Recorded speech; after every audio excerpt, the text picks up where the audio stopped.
সাহারি খেতে খেতে ফজরের আজান দিয়ে দিলে করণীয় কি? সাহারি খেতে খেতে যদি ফজরের আজান দিয়ে দেয় এবং ওয়াক্ত হয়ে গেছে, ওয়াক্ত মতোই আজান দেওয়া হয়েছে, আজান দেওয়া হয়েছে তার মানে ওয়াক্ত হয়ে গেছে, তখন আপনি খাচ্ছেন, তাহলে সেই রোজা আপনাকে আবার রাখতে হবে, এই রোজা হয় নাই।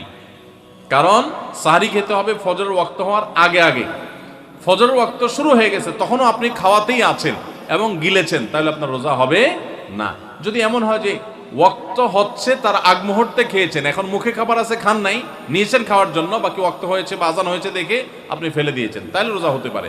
এখন দেখবেন যে ওয়াক্ত হওয়ার পরে কিছু খাইছেন কিনা, অল্প যদি খেয়ে থাকেন ওয়াক্ত হওয়ার পর, ধরুন আপনার 5:20 আজান হলো বা ওয়াক্ত হলো ফজরের, তা আপনি ঠিক 5:20 সময় অল্প একটু খেয়েছেন, এক ডুব পানি খেয়েছেন, বাস এই রোজাটা আপনার আবার রেখে দিতে হবে, কাজা করতে হবে। আমরা অনেকে যদি সাহারি খাইতে না পারি তাহলে আর ওই দিন রোজা রাখি না। অনেক লোক আছে বলে যে আজকে সাহারি খাইতে পারি না, এই জন্য রোজা রাখি না। তো সাহারি না খাইতে পারলে রোজা রাখবেন না কেন? সাহারি খাওয়াটা সুন্নত আর রোজা রাখাটা ফরজ। আপনার সুন্নত ছুটে গেছে, কোনো অসুবিধা নেই, সাহারি না খেলে রোজার কোনো অসুবিধা নাই। সাহারি খাওয়াটা উত্তম। নবী সাল্লাল্লাহু আলাইহি ওয়াসাল্লাম বলেছেন তাসাহহারু ফাইন্না ফিস সাহুরি বারাকা, তোমরা রাতের শেষ বেলার খানাটা, সাহারির খানাটা খাবা, এটাতে বরকত আছে, কল্যাণ আছে। দুপুরের খানায় বরকতের কোনো ঘোষণা নাই, অন্য কোনো খানায় বরকতের কোনো ঘোষণা নাই, কিন্তু সাহারির খানাতে বরকতের ঘোষণা আছে। এই জন্য আমরা সাহারির খানাটা মনে না চাইলেও অল্প স্বল্প কিছু হলেও মুখে দেওয়ার চেষ্টা করব, কারণ সেখানে বরকত আছে, কল্যাণ আছে। কিন্তু কোনো কারণে সাহারি মিস হয়ে গেছে, ঘুম থেকে উঠতে পারেন নাই, আজান হয়ে গেছে, তাহলে এই অজুহাতে রমজানের ফরজ রোজা না রাখার কোনো সুযোগ নাই। কষ্ট একটু বেশি হতে পারে ওই দিন, তাতে কিছুই হবে না, আমরা একেবারে মরে যাব না। ধৈর্য ধরা শিখতে হবে। ইমানদারকে আল্লাহ তাআলা সবর করা শেখাচ্ছেন রমজানের মাধ্যমে। এই জন্য ভাইরা, কোনোদিন সাহারি মিস হইলে ওই দিন রোজা মিস করা যাবে না। রাত 12টার পূর্বে সাহারি খেলে রোজা হবে কিনা? যদি কেউ রাত 12টার পূর্বে সাহারি খায় তাহলে রোজা হয়ে যাবে। এমনকি মধ্যরাতে কেউ, শুরুর রাতে কেউ খেয়ে শুয়ে গেছে, সাহারি আর খায় নাই, তারও রোজা হয়ে যাবে। কিন্তু সাহারি খাওয়াটা সুন্নাহ। নবী করিম সাল্লাল্লাহু আলাইহি ওয়াসাল্লাম বলেছেন তাসাহহারু ফাইন্না ফিস সাহুরি বারাকা, তোমরা সাহারি খাও, কারণ সাহারির খাবারের ভিতরে বরকত আছে। অনেক মুরব্বীরা আছেন দুপুর রাতে সাহারি খেয়ে ফেলে, গ্রামাঞ্চলে বিশেষ করে। এটা উচিত না। সাহারিটা শেষের দিকে খাওয়া সুন্নাত।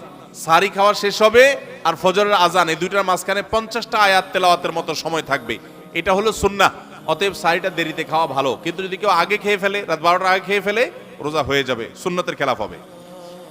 ভোর রাতে আমরা যখন সাহারি খাইতে উঠি, সাহারি খাওয়ার পর আমাদের মুখে রোজার নিয়ত করা লাগে। এটা আমরা অনেকে এখনো মনে করি, নাওয়াইতু আন আসুমা গাদান, এরপরে কি মিন শাহরি রমাদান। দেখছেন সবার কড়া কড়া মুখস্থ, মাশাআল্লাহ।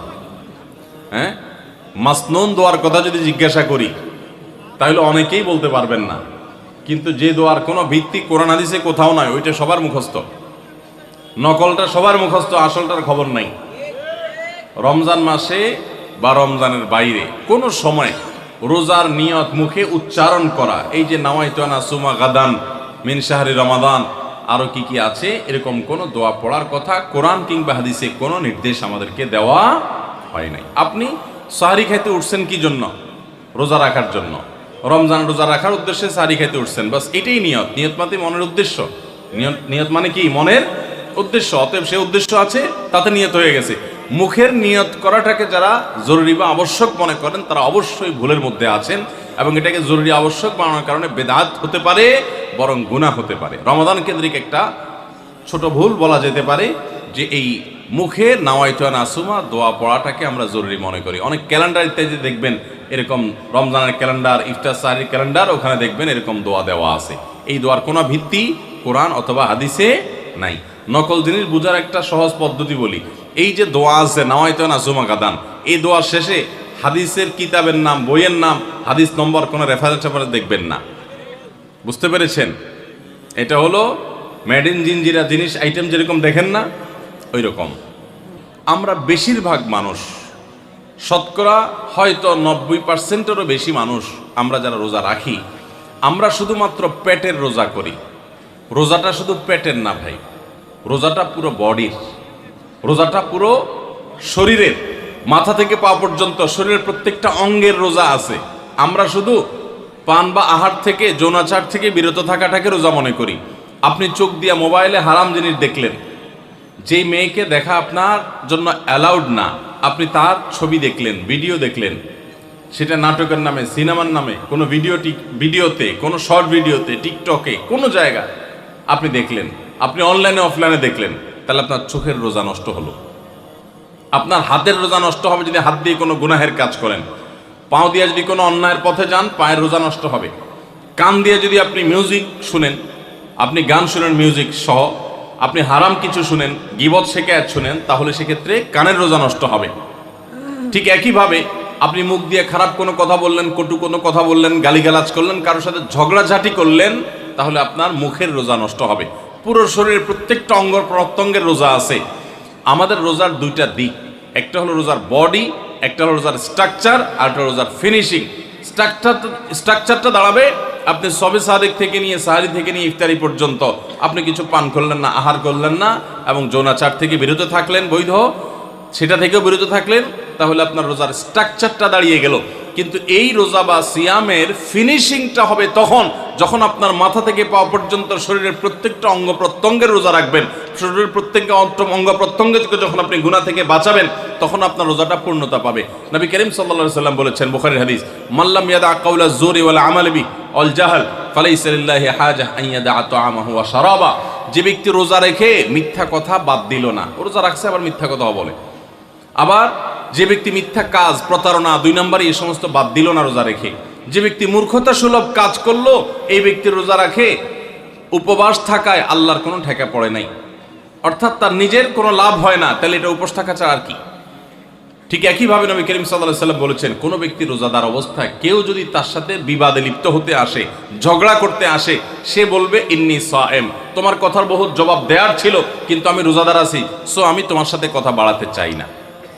ভাইরা আমার, আমাদের রোজার সবচেয়ে বড় ভুল যদি আপনি আমাকে জিজ্ঞেস করেন, তো আমি বলবো সবচেয়ে বড় ভুল হলো যে আমরা রোজা রেখে নানান পাপাচারে লিপ্ত হই, নানান গুনাহে লিপ্ত হই।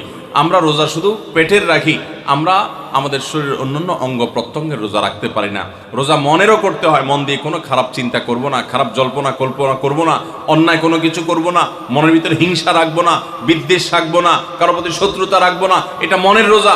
আর পুরা শরীর যখন রোজা রাখবে, তখন এই ব্যক্তি হবে এমন রোজাদার যেই রোজার স্ট্রাকচারও ঠিক আছে, ফিনিশিংও ঠিক আছে, পূর্ণাঙ্গ রোজা রেখে এই ব্যক্তি রাইয়ান নামক গেট দিয়ে প্রবেশের উপযোগী। এই ব্যক্তি স্বয়ং আল্লাহর কাছ থেকে কিয়ামতের ময়দানে সেই মহাপুরস্কারের উপযুক্ত। এই ব্যক্তি সিয়ামের মাধ্যমে কোরআন এবং হাদিসে যত পুরস্কারের কথা বলা আছে সবগুলোর উপযুক্ত হতে পারবে। যে ব্যক্তির রোজা তাকে শুধু পেটের চাহিদা থেকে তাকে দূরে রাখে না, বরং শরীরের সমস্ত অঙ্গ প্রত্যঙ্গ দ্বারায় সমস্ত পাপাচার থেকে বিরত থাকার সংগ্রাম করে, নিয়ত করে, চেষ্টা করে এবং সেটা বাস্তবায়ন করে। আল্লাহ আমাদের সবাইকে তৌফিক দান করুন। সারি ও ইফতারে কোনো দোয়া আছে কিনা? সারি এবং ইফতারের দোয়া আছে, বিশেষ করে ইফতারের দোয়া আছে, সারির জন্য আলাদা কোনো দোয়া নেই। ইফতারের দোয়া হলো বিসমিল্লাহ বলে ইফতার শুরু করবেন, আর ইফতার করার পরে দোয়া করবেন, যাহাবাজ জামা ওয়াবতাল্লাতিল উরুক ওয়া সাবাতাল আজরু ইনশাআল্লাহ। যাহাবাজ জামা ওয়াবতাল্লাতিল উরুক ওয়া সাবাতাল আজরু ইনশাআল্লাহ। আল্লাহুম্মা লাকা সুমতু আল রিজকিকা আফতারতু, এটাও হাদিসে আছে, কিন্তু এই যাহাবাজ জামা ওয়াবতাল্লাতিল উরুক ওয়া সাবাতাল আজরু ইনশাআল্লাহ যেটা বলেছি, এইটা বেশি অনেক হাদিসগুলোতে আছে এবং সনদের দিক থেকে অনেক বেশি স্ট্রং, অনেক বেশি প্রসিদ্ধ এবং অর্থটাও বেশ চমৎকার। যাহাবাজ জমা মানে হলো আমার ক্লান্তি দূর হলো, ওয়াবতাল্লাতিল উরুক মানে শিরাগুলো সব আর্দ্র হলো, যে পানি পান করেছি, ইফতার করেছি, এবং ওয়াসাবাতাল আজরু ইনশাআল্লাহ, আল্লাহর কাছে বিনিময় দাঁড়িয়ে গেছে ইনশাআল্লাহ। এটা ইফতার করার পরে বা কিছুটা খেয়ে তারপরে এটা পড়া সুন্নাত। যাহাবাজ জমা ওয়াবতাল্লাতিল উরুক ওয়াসাবাতাল আজরু ইনশাআল্লাহ। আর ইফতারির একবারে শেষের দিকে আপনার এই ইফতারের শেষের দিকে বা ইফতার শেষ করে তারপর এটা পড়বা। সাহারির জন্য আলাদা কোনো দোয়া আছে বলে আমার জানা নেই, তবে ওইটা দোয়া কবুলের সময় সাধারণ যে কোনো দোয়া আল্লাহর কাছে করবো।